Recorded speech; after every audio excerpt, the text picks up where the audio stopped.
السلام عليكم ورحمة الله وبركاته. الحمد لله رب العالمين. اللهم صل على سيدنا محمد وآله وصحبه أجمعين.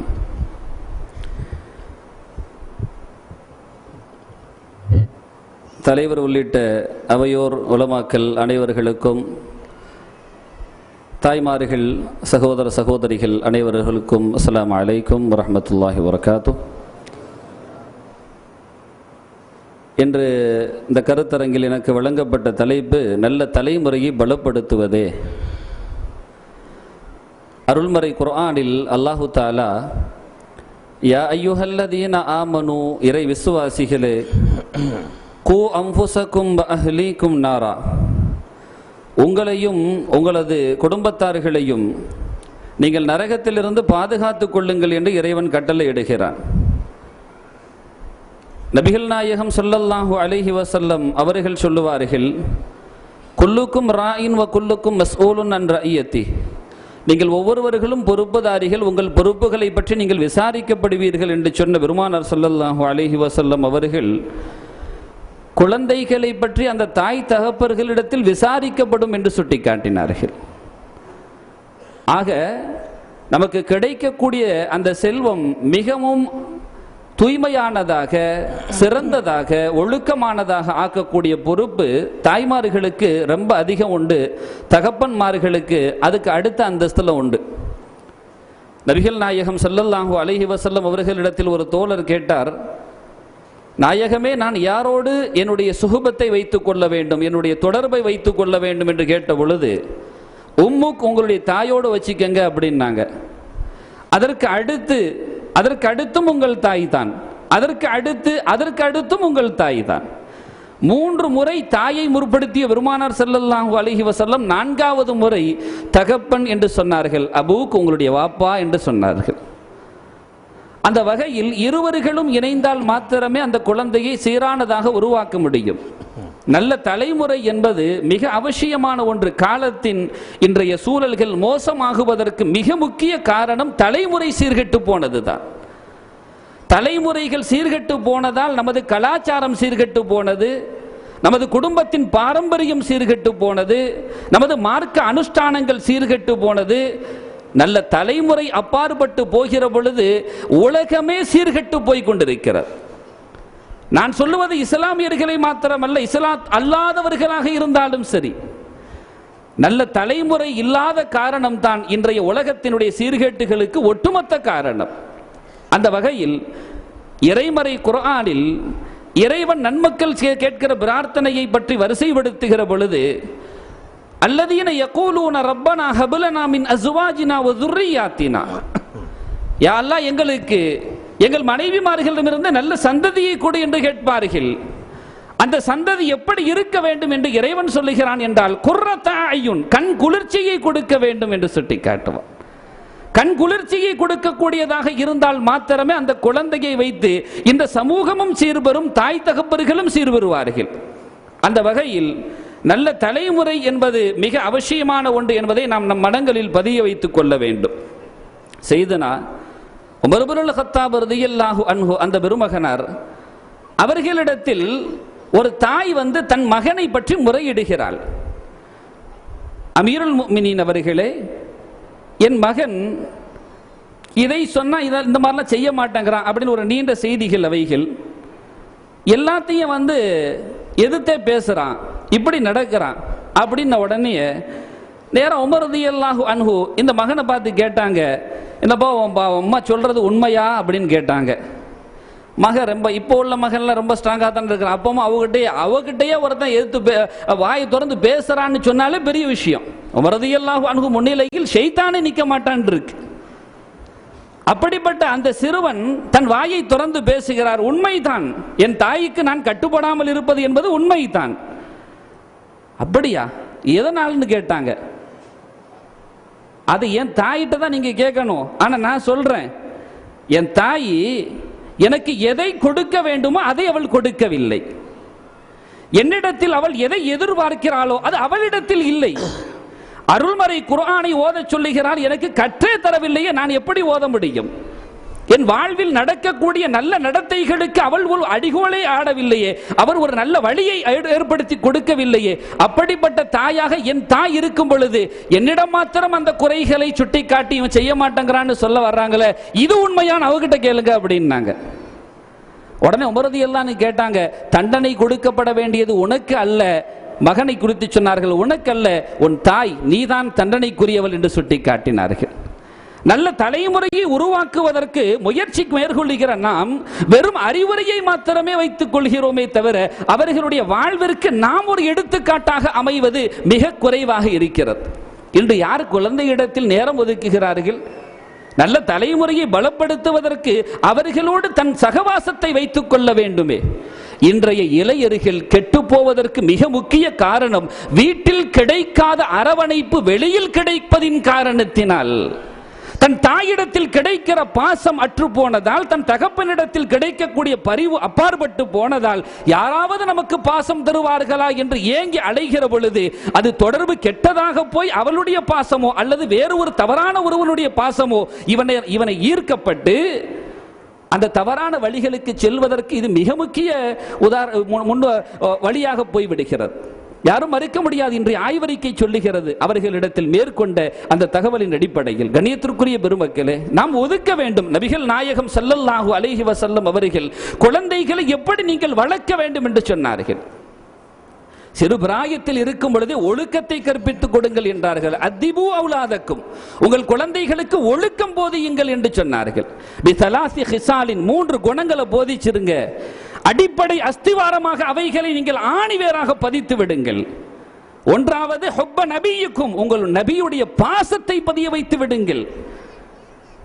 அந்த நபியுடைய பாசம் அவன் ஆழ்மனதில் இருக்க வேண்டும். பெருமானார் ஸல்லல்லாஹு அலைஹி வஸல்லம் என்று சொன்னால் அவன் தன் உயிரை விட மேலாக மதிக்க வேண்டும். மதித்தால் தான் மூமின். அப்படிப்பட்ட பாசமாக உங்கள் மகனுடைய மனதில் பதிய வைத்து விடுங்கள். இரண்டாவது ஹுப்ப ஆலி பைத்தி, ரசூலுடைய குடும்பத்தார்கள், அந்த வழிவார்கள், அவர்களை சார்ந்தவர்கள், அதை பற்றிய தகவல்கள், அவர்களை பற்றிய நேசத்தை பதிய வைத்து விடுங்கள். மூன்றாவது அருள்மறை குர்ஆனை கற்றுக் கொடுங்கள் என்றார்கள். இறைமறை குர்ஆனை எப்படி வேண்டுமானாலும் எவன் வேண்டுமானாலும் எந்த சூழலிலும் தொடலாம் என்கின்ற ஒரு நிலை இன்றைய காலத்தில் இருப்பதற்கு காரணம் மேல் உள்ள அந்த இரண்டும் எடுபட்டு போன காரணத்தினால். யாருக்கு மதிக்க வேண்டும், யாரை மதிக்க வேண்டும், எப்படி மதிக்க வேண்டும் தெரியாதவர்களுக்கு அவர்கள் இறைமறை குர்ஆனை தொட்டதால் அவர்களுக்கு என்ன நேரிய வழி கிடைத்து விட போகிறது? சங்கைக்குரிய பெருமக்களே, அருமை நாயகம் ஸல்லல்லாஹு அலைஹி வஸல்லம் அவர்கள் சொன்னார்கள், உங்கள் குழந்தைகளுக்கு நீங்கள் அவர்கள் செய்யக்கூடிய கர்மத்தில் பாராட்டை தெரிவியுங்கள். அந்த குழந்தைகளுக்காக நீங்கள் அவைகள் செய்யும் பொழுது ஒரு துஆவை செய்யுங்கள். நல்ல காரியத்தை செய்கிற பொழுது பாராட்டப்படுமானால் அந்த குழந்தை அந்த காரியத்தில் நிலைத்திருப்பதற்கு அது மிக முக்கிய ஒரு வழியாக போய்விடும் என்றார்கள். சையதுனா இப்னு அப்பாஸ் ரலியல்லாஹு அன்ஹு அவர்கள் சொல்லுகிறார்கள், லம்மனி ரசூலுல்லாஹி ஸல்லல்லாஹு அலைஹி வஸல்லம், அருமை நாயகம் என்னை அப்படியே கட்டி அணைத்தார்கள். அணைத்து சொன்னார்கள், அல்லாஹும்ம அல்லிமுஹுல் கிதாப், யா அல்லாஹ் இந்த குழந்தைக்கு நீ வேதத்தை கற்றுக்கொடு என்றார்கள். கற்பிக்கும் பொறுப்பை இறைவனிடத்தில் விட்டார்கள் பெருமானார் ஸல்லல்லாஹு அலைஹி வஸல்லம். எதன் காரணத்தினால்? சையதுனா இப்னு அப்பாஸ் ரலியல்லாஹு அன்ஹு அவர்கள் சொல்லுகிறார்கள், நான் ஒரே ஒரு காரியம் செய்தேன். நபி ஸல்லல்லாஹு அலைஹி வஸல்லம் அவர்களுக்கு தேவைப்பட்ட சமயத்தில் ஒதுவுடைய தண்ணீரை நான் எடுத்து வைத்தேன். எடுத்து வைத்ததற்கு பகரமாக எனக்கு கிடைத்த மிகப்பெரிய பரிசு என்று சுட்டிக்காட்டினார்கள். நமது குழந்தைகளுக்கு நாம் செய்கிற பிரார்த்தனை எவ்வளவு பெரிய ஒரு, ஸல்லல்லாஹு அலைஹி வஸல்லம் சொல்றாங்க, இறைவனுக்கும் சில அடியார்களுக்கு இடையில திரையே கிடையாது. அப்படிப்பட்ட ஆள்ல யாருன்னு சொன்னா தாயும் தகப்ப தம் பிள்ளைக்காக கேட்கக்கூடிய அந்த பிரார்த்தனை இருக்க திரையே இல்லாமல் ஏற்றுக்கொள்ளப்படும்.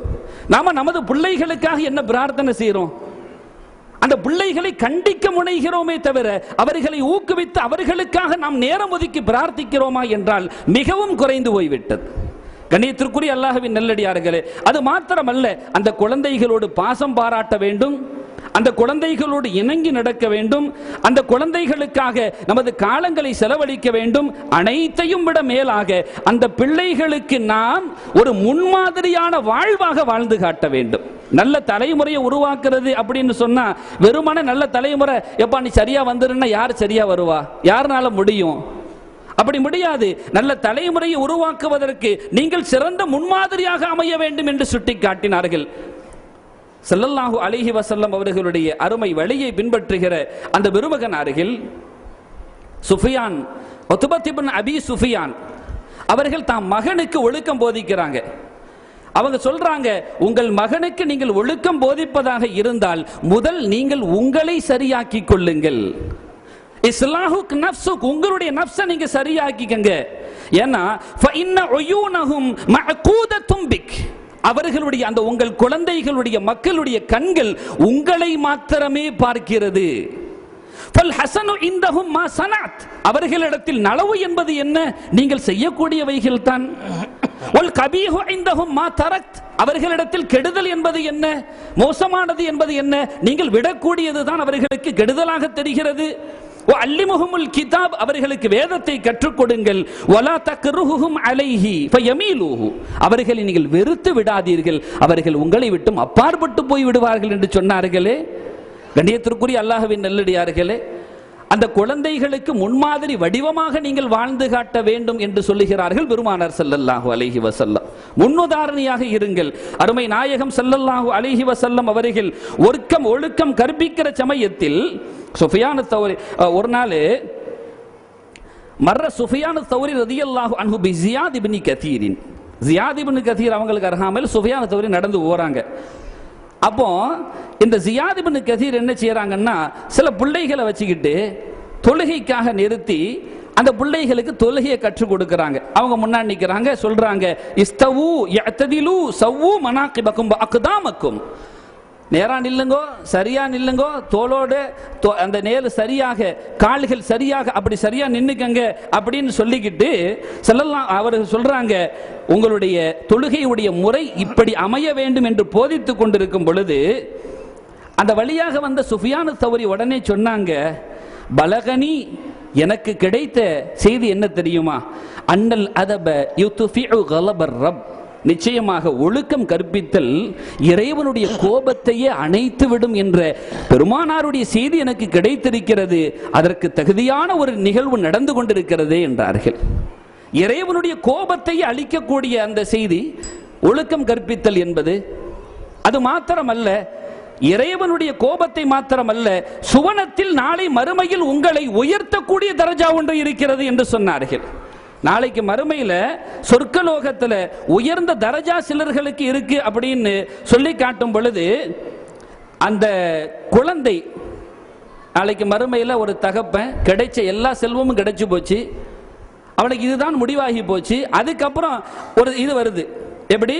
ஸல்லல்லாஹு அலைஹி வஸல்லம் சொல்றாங்க, இன்னல்லாஹ அஸ்ஸ வஜல்ல யர்ஃபஉ தரஜத லில் அப்தி ஸாலிஹி ஃபில் ஜன்னah, சொர்க்கத்துல நல்ல ஒரு மனுஷனுக்கு தரஜாவை உயர்த்தி கொடுக்கிறான். ஃபயகூல், அப்பொழுது அந்த அடியான் சொல்லுகிறான், யா ரப், இறைவா, அன்னாலி ஹாதிஹி, எனக்கு எப்படி இவ்வளவு தரஜா கிடைச்சது அப்படின்னு அந்த பெற்றோர் கேட்கிறாங்க.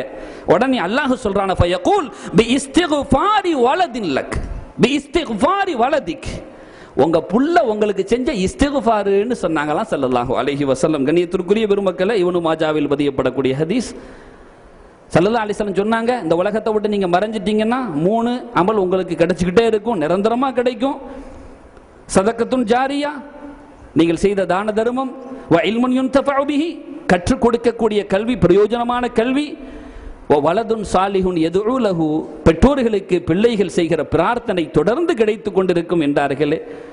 நிரந்தரமான செல்வமாக, அழியாத செல்வமாக, இறந்த பின்பும் கிடைக்கக்கூடிய அபரிவிதமான செல்வமாக, நாளை சுவனலோகத்தில் கூட நமது அந்தஸ்தை உயர்த்தி கொண்டே போகக்கூடிய செல்வமாக இருக்கக்கூடிய அந்த மக்கள் செல்வத்தை பண்படுத்துவதற்கு நாம் நேரம் ஒதுக்காமல் அழிந்துவிடக்கூடிய செல்வமாக, வெறுமனே ஒரு மோசத்தை மாத்திரம் எடுத்து தரக்கூடிய செல்வமாக, இந்த உலகத்தோடு விட்டு சென்றால் சண்டை பிடிப்பதற்கு காரணமாக அமைகிற செல்வமாக இருக்கக்கூடிய காசிற்கு முக்கியத்துவம் கொடுக்கிறோமே, நாம் எந்த ஒரு சூழலில் இருக்கிறோம் என்பதை புரிந்து இன்றைய காலத்தில் மிக அவசியம் நல்ல தலைமுறையை பலப்படுத்துங்கள். அது இந்த காலத்திற்கு மாத்திரமல்ல, நீங்கள் இறந்த பின்பும் மறைந்த பின்பும் உங்கள் புகழ் மங்காமல் ஒலித்துக் கொண்டிருக்கும். நான் இருக்கிறேன் என்றால், நான் செய்கிறேன் என்றால், இது எனது வார்த்தைகள் என்று யாருக்கு தெரியும்? எனக்கு கொஞ்சம் முன்னாடி உள்ள ஆள்களை கேட்டால், யாருப்பா? இன்னால்ட மவன் சொல்ல போறாங்க.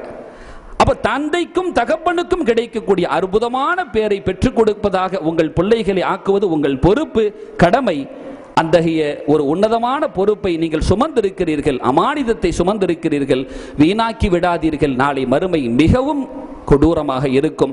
பயன்படுத்தியவர்கள் பாக்கியசாலிகள். அல்லாஹ் நம் அனைவர்களையும் அத்தகைய நர்பாக்கியம் பெற்றவர்களாக ஆக்கி நமது குழந்தைகளை நல்ல தலைமுறைகளாக உருவாக்கிவிட்டு சந்ததி சந்ததியாக தூய்மையாளர்களாக வருவதற்குண்டான வாய்ப்புகளையும் வழிகளையும் நாம் ஏற்படுத்தி கொடுத்து நாம் இறந்த பின்பும் நமக்கு நமது பிள்ளைகள் செய்கிற பிரார்த்தனை கிடைக்கும்படியாக இறைவன் செய்து நாளை மறுமையில் சுவனலோகத்தில் நாமும் நாம் கரம் பிடித்த மனைவியும் நம்மை ஈண்டெடுத்த தாய் தகப்பர்களும் நம்மால் ஈண்டெடுக்கப்பட்ட அந்த பிச்சலங்களும் செல்வங்களும் நாளை மறுமையில் உயர்தரமான சுவனலோகத்தில் ஜன்னத்துல் ஃபிர்தௌஸில் அலாவில் சொர்க்க பூஞ்சோலையில் கண்மணி நாயகத்தின் அருகாமையில் அமர்ந்து ஆனந்த பரவசம் அடைகிற அருட்பாக்கியத்தை அல்லாஹ் இந்த நல்ல நாளில் நாம் கேட்கிற பிரார்த்தனை அங்கீகரித்தாக்கி தருவானாக. ஆமீன் யா ரப்பல் ஆலமீன். வ ஆகிரு தஅவானா அல்ஹம்துலில்லாஹி ரப்பில் ஆலமீன்.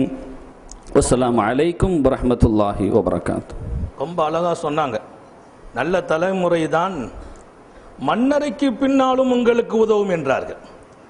நம்ம பேரு நிக்கணும், நம்ம பேரு நிக்கணும். எங்க தகப்பனார் சொன்னாங்க, எப்பா நான் மௌத்தான பின்னாலும் கூட இந்நாளுடைய மகன் ஆலிம்சா என்று உன்னை சொல்வார்களே அதுதான் என் கபரை பிரகாசமாக்கும் சொன்னாங்க. எங்க வாப்பா சொல்லுவாங்க, உன்னுடைய கபரை பிரகாசமாக்குவது கூட என்னுடைய கபரு பிரகாசமாகும். எப்போது நீ உலகமெல்லாம் சென்று இந்த தீனை சொல்கிற போது என் மன்னரை ஜொலிக்கும் என்று எங்கள் தகப்பனார் சொன்னார்கள். இன்று நான் நினைத்து பார்க்கிறேன், பணத்தை வச்சு என்ன செய்ய முடியும்?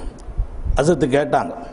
காசை தேடி போய் காலத்தை போட்டு வீணாக்கி பிள்ளைகளை உருப்படி இல்லாமல் வளர்த்துட்டு போயிடாதீங்க. ஸல்லல்லாஹு அலைஹி வஸல்லம் அழகான ஒரு செய்தியை மட்டும் நினைவூட்டுகிறேன். மா நஹல வாலிதுன் வலதஹு மின் நஹலின் மின் அதபி ஹஸனின் அஃலலு மின் அதபி ஹஸனின். எந்த ஒரு தகப்பனும் தன் பிள்ளைகளுக்கு மிக உயர்ந்த சன்மானம் எதையும் கொடுத்து விட முடியாது. எத்தனை பங்களா, எத்தனை காரு, எத்தனை வீடு, எத்தனை சொகுசான வாழ்க்கை, அதுவெல்லாம் ஒரு தகப்பன் பிள்ளைக்கு கொடுத்த சிறந்த சன்மானம் அல்ல. ஒரு தகப்பன் தன் பிள்ளைக்கு கொடுக்கும் சிறந்த சன்மானம் சிறந்த ஒழுக்க தர வேண்டும் என்றார்கள் நபிகள் நாயகம் ஸல்லல்லாஹு அலைஹி வஸல்லம். எனவே நல்ல தலைமுறை தான் ஒரு நல்ல குடும்பத்தை உருவாக்க முடியும். இன்றைய அவசிய தேவை ஒரு நல்ல தலைமுறை. இது வாழ்வுக்கும் பயனளிக்கும், மரணத்துக்கு பின்னால் அந்த குடும்ப கண்ணியத்தை காப்பாற்றும் என்று ஹஜ்ரத் அவர்கள் தங்களுடைய உரையிலே ஒரு தகவலை தந்திருக்கிறார்கள். அடுத்து இல்லை, அதைவிடவும் அவசியம் உறவுகளை வலுப்படுத்த வேண்டும். உறவு வலுவாக இருந்தால்தான் தலைமுறையை உருவாகும் என்று பேச வருகிறார் மரியாதைக்குரிய பாசம் நிறைந்த மௌலானா மௌலவி அப்துல் கய்யூம் ஆலிம் பாக்கவி ஹஜரத் அவர்கள்.